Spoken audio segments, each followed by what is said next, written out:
Here we go! C'est comme Mario Kart. Je dirais les PV d'AG, c'est un peu la carte d'identité de la résidence, donc c'est quand même cool de savoir un petit peu ce qui s'est passé avant. Le montant des charges de copro et le règlement de copropriété, pour savoir vraiment ce qu'on a le droit de faire et de pas faire. Parce que c'est pas parce qu'on est propriétaire que c'est guinguette quoi. Il y a des trucs à respecter. C'est guinguette. Oh, j'aime pas ce genre de questions. Mais j'ai envie de te dire, appelle-moi et je te dirai. J'ai pas la prétention d'avoir quelque chose de plus. Je pense que j'explique peut-être plus ce que je dis et ce que je vais faire à mes clients. Je discute beaucoup avec eux. Le but c'est vraiment qu'ils comprennent la direction vers laquelle on va tous ensemble. Je raconte pas de salade quoi. Je fais pas plaisir pour faire plaisir. Je raconte la réalité du marché, du métier et on s'en tient à ça.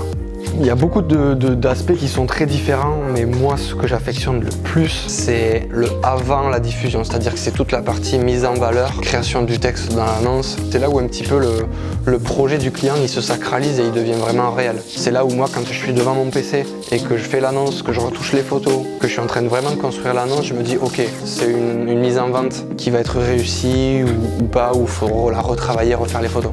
L'avantage de vendre avant d'acheter, c'est que déjà on va être sûr d'avoir un budget qui est défini par du coup la vente de l'appartement qui est en cours. Et puis quand on va pouvoir racheter derrière, on va être beaucoup plus réactif sur l'achat parce qu'on aura déjà les fonds ou ça va être en cours.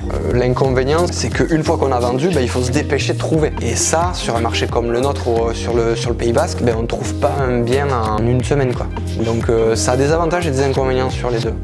Déjà se faire accompagner par des professionnels, que ce soit des professionnels de l'immobilier ou des professionnels, des partenaires bancaires. Et puis moi je dirais une grosse période d'observation du marché et puis après pas hésiter à se lancer. C'est-à-dire que dès qu'il y a un bien qui nous plaît, qui vous plaise et qu'il n'y a pas de nuage à l'horizon, il faut se positionner parce que sinon il y aura forcément d'autres personnes qui le feront à votre place. Dans le neuf, ce qui est cool, c'est qu'il y a les frais de notaire réduits, donc entre 2 et 3%. Dans l'ancien, il faut savoir que c'est entre 7 et 8. Le neuf peut être bien aussi, c'est un petit peu des Lego. Vous pouvez le moduler, votre appartement, vous pouvez changer la cuisine, le parquet ou le carrelage, ce qu'il y a, vous pouvez changer des éléments, donc c'est modulable. Donc évidemment, il y a des options qui coûtent plus cher que d'autres, hein. C'est comme dans les voitures. Mais par contre, c'est plus cher à l'achat, quoi. C'est minimum 1 an de travaux. Donc en fait, vous l'achetez sur plan, vous n'avez pas vu, vous n'avez pas visité, vous n'êtes pas sur l'exposition. On vous dit 25 mètres carrés un séjour, 25 mètres carrés, ça peut vous paraître flou. Donc vous achetez un croquis, quoi. C'est une fin d'interview. Merci. Et oui. Quand j'ai le BAB. Le démarrage au kick. Donc, Tu vois quoi. ouais, mais non, franchement, c'est bien d'en profiter. Ça, faudra pas le mettre parce que c'est totalement.